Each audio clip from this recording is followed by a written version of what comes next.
peut quand même aller un peu plus loin, beaucoup plus loin même, sur Mars, par exemple. Et pour nous y emmener et surtout pour parler de mécanique des sols martiens, je vous propose de retrouver Pierre Delage, que nous avions vu ce matin, et qui a un gros défi, là, c'est de respecter, comme les intervenants précédents, le timing. Car en plus de ces activités que j'ai présentées ce matin, professeur de l'École des Ponts et directeur de recherche au laboratoire Navier, il est aussi membre de l'Insight Science Team, qui est une équipe constituée par la NASA pour la mission InSight sur Mars. Donc oui. Vous êtes a priori pertinent. Voilà, merci. Oui, donc... mécanique des sols martiens, alors c'est une belle aventure. Suite à un message que j'ai reçu, je pensais que c'était un spam. On me demandait de mesurer des vitesses pour une mission martienne.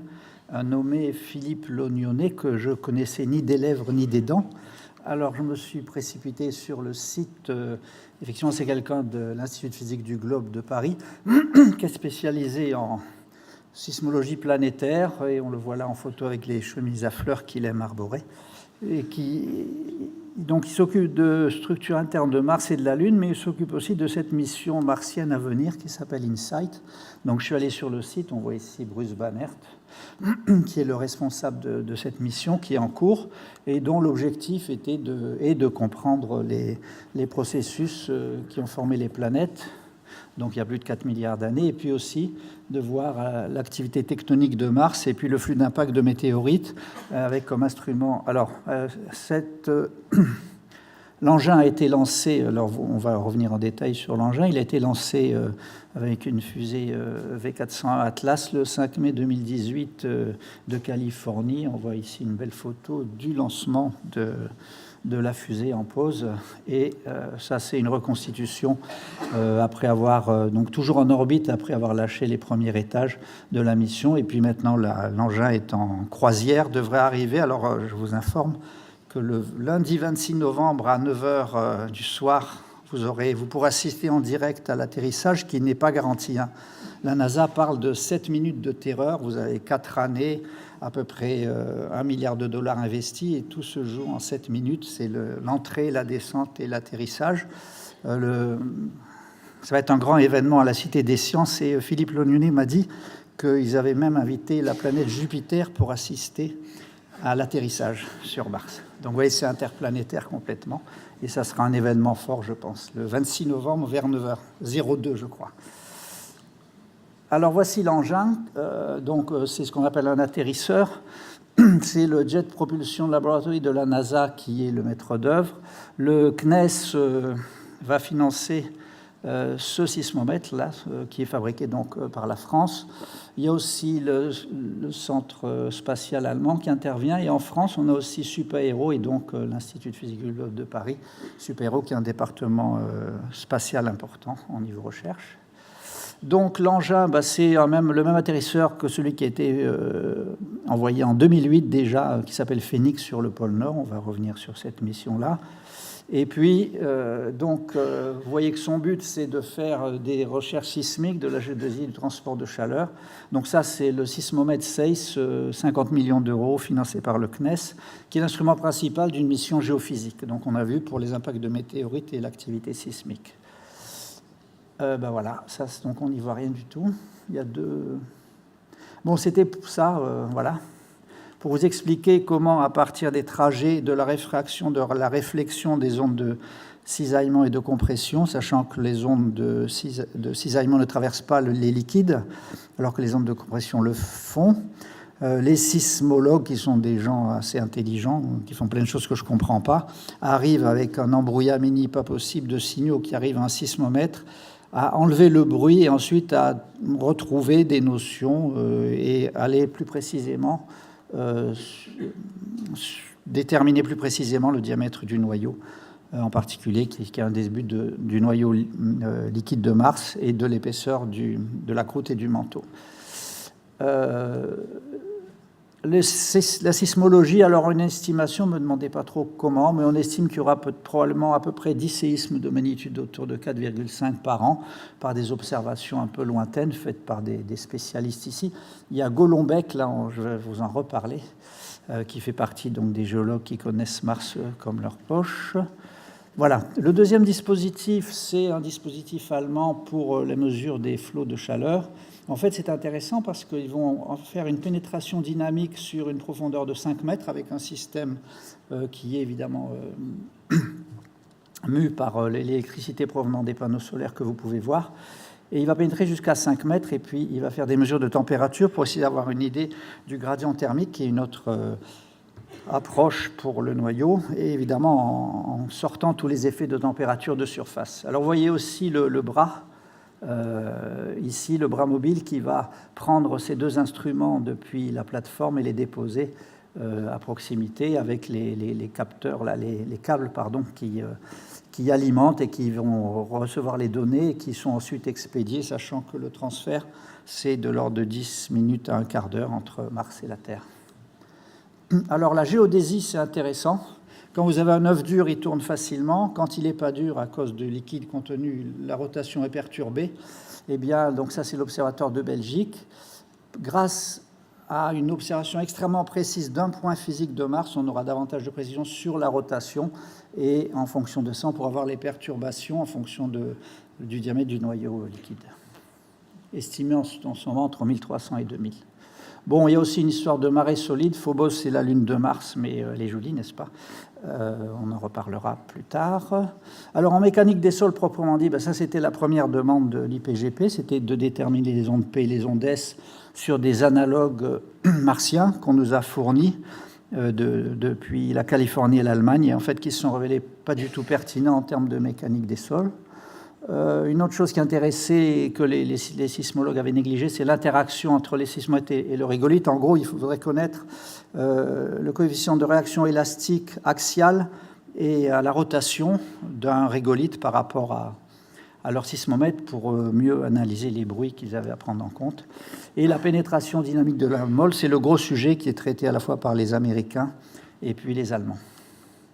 Alors, juste un rappel, Mars, c'est la moitié du rayon de la Terre, un tiers de gravité, une pression atmosphérique non nulle de 6 mégapascales. Mais en fait, ça a beaucoup d'importance, avec 96% de gaz carbonique par rapport à la Terre, où vous connaissez ces données, un rayon de 12 000, donc on est à peu près à la moitié du rayon de la Terre, et la Lune, c'est 3700.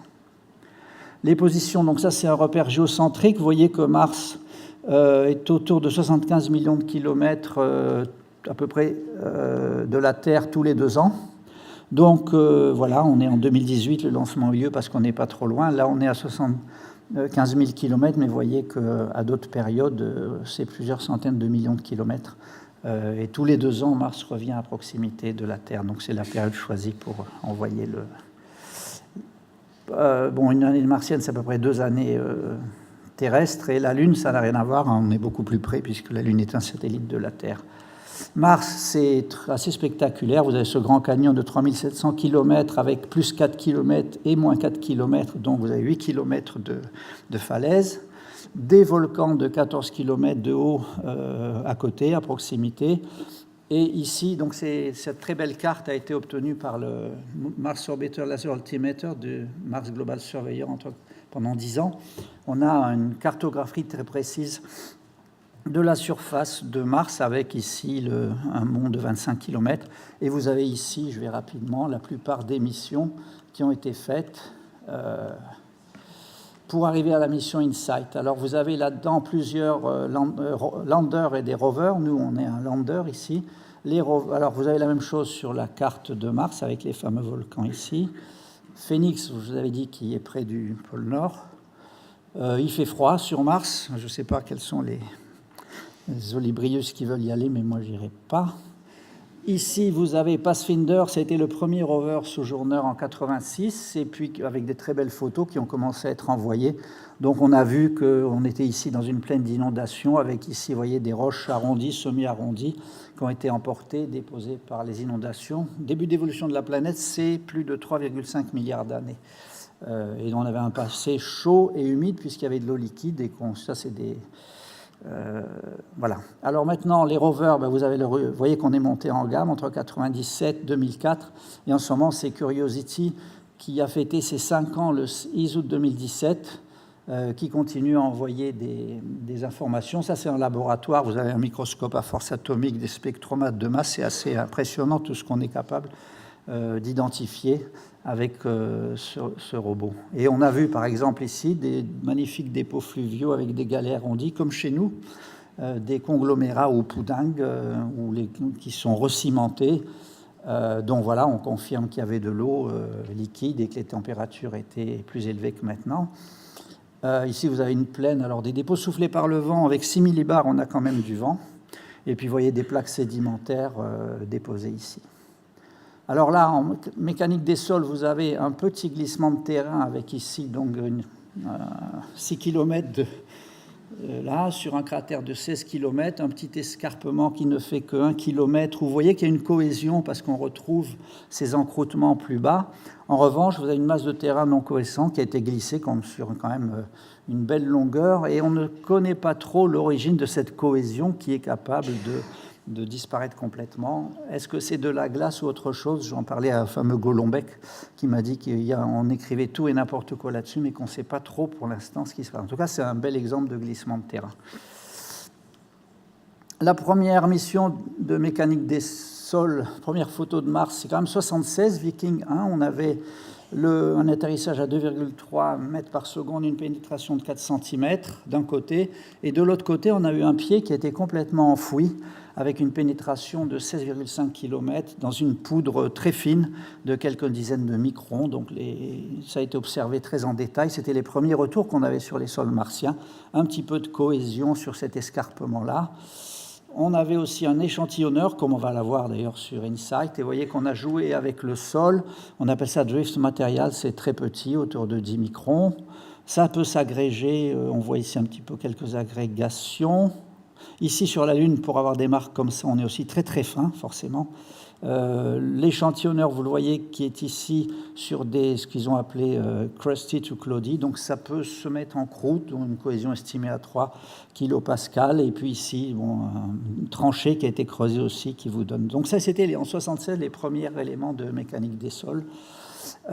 Donc ça complétait les éléments sur la Lune, mais la grande différence, c'est que la Lune, c'est très angulaire, alors que Mars, à cause du vent, bien qu'on n'ait que 6 millibars, il y a de la saltation, mais ça souffle, mais ça fait 3,5 milliards d'années que ça souffle, donc ça finit par avoir de l'effet. Oui, c'est magnifique photo de Phoenix qui a été publié en 2010, où c'est très beaux grains de microscopie à force atomique avec des grains arrondis, quoi. Et en fait, moi, les régolithes, les analogues, c'était plutôt ça, du basalte broyé. Et en fait, on s'aperçoit que l'analogue le plus pertinent, comme je dirais plus loin, c'est le sable de Fontainebleau qui ressemble beaucoup plus à ça que ce qu'ils m'ont envoyé de Californie ou d'Allemagne. La formation du régolithe, vous avez un météorite qui arrive à 30 km par seconde. Il fait 10 fois le diamètre de l'impacteur, le cratère. Il déplace 1000 fois son volume et il projette des éléments à 6 à 8 diamètres. Alors, quand vous tapez comme ça juste sur le régolithe, c'est-à-dire une espèce de sable déjà formé, il n'y a pas de problème, on n'a pas de bloc rocheux. Mais si vous tapez et que vous atteignez le massif rocheux, là, vous avez des blocs rocheux. Alors ça, c'est très intéressant parce que donc toujours Golombek, qui connaît Mars comme sa poche et qui a défini tous les sites d'atterrissage de toutes les missions, a fait cette photo. Donc iRISE, c'est une photographie avec un pixel de 25 cm quand même, de MRO. Ici, vous avez un bloc rocheux, un cratère de 112 mètres avec les petites taches noires qui sont des blocs rocheux, alors qu'ici, le cratère fait 75 mètres sans bloc rocheux. Donc, on estime la profondeur d'impact à 0,08 fois le diamètre. Donc ici, on a 6 mètres d'épaisseur garantie de régolithe, qu'on voit mieux ici. Vous avez ici à peu près 10 mètres, c'est pas loin du site d'atterrissage de InSight. Donc on a 10 mètres, ici vous voyez le bedrock basaltique, et ici vous avez la tranche intermédiaire des éjectats en bloc rocheux, quoi. Donc on a oui, alors un commentaire rapide sur l'inertie thermique, c'est une composition de la conductivité, la densité et la chaleur spécifique, c'est l'inertie au changement de température, et ça c'est la sonde Thémis qui nous le donne. Quand vous avez des grains fins, vous êtes une faible inertie, ce qu'on peut comprendre, et des grains plus gros, une inertie plus forte. Aussi effet de la cohésion. Alors sur le site, et j'en terminerai là, Monsieur le Président, Sur le site, vous avez ici, donc ça, on sait que ça va atterrir quelque part là-dedans. C'est déjà pas mal, hein, vu la distance. Et puis, on a peu de cratères et peu de blocs rocheux. Et vous voyez ici l'échelle d'inertie thermique. Donc, vous voyez, vous avez quand même quelques blocs rocheux à plus forte inertie thermique, mais en général, l'inertie thermique se situe dans la zone verte, voire bleue, c'est-à-dire qu'on est une inertie de 180, alors une unité à coucher dehors, mais qui correspond à la taille des grains de sable de Fontainebleau. Donc, les essais prochains qu'on va faire, on les fera sur le sable de Fontainebleau et on sera beaucoup plus pertinent. Et juste, voilà, donc c'est des essais. Alors, ce qu'on a fait, c'était des mesures de... Oui, c'est bon. J'avais mis le silence, pourtant. Excusez-moi.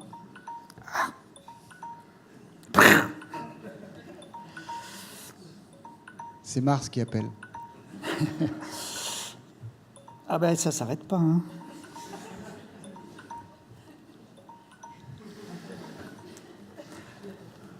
Donc des mesures VPVS ici qui sont devenues des mesures de référence. Donc ça, c'est bon pour ceux qui connaissent, c'est des mesures assez classiques hein, sur des analogues martiens avec des Bender éléments. Ça nous a donné ces valeurs. Comme on est seul à faire ça, c'est devenu les valeurs de référence de la NASA pour la mission. Et puis l'interface entre le sismomètre et le rigonomètre, on fait une manip de modèle physique bon, assez simple. C'est quand même pas complètement simple parce qu'il faut avoir le micron ici et puis on est quelques newtons d'effort. Ça nous a donné les courbes de pénétration. C'était le dessin initial du pied. On a proposé ce dessin-là beaucoup plus pointu qui est devenu la forme finale du pied. Donc voilà, la forme finale a été dessinée chez nous. Puis ceux que ça intéresse, il y a cet article-là qui résume. Ce n'est pas de la très haute mécanique des sols, comme vous avez pu le voir, mais ça remet les choses dans leur contexte. Voilà. Merci.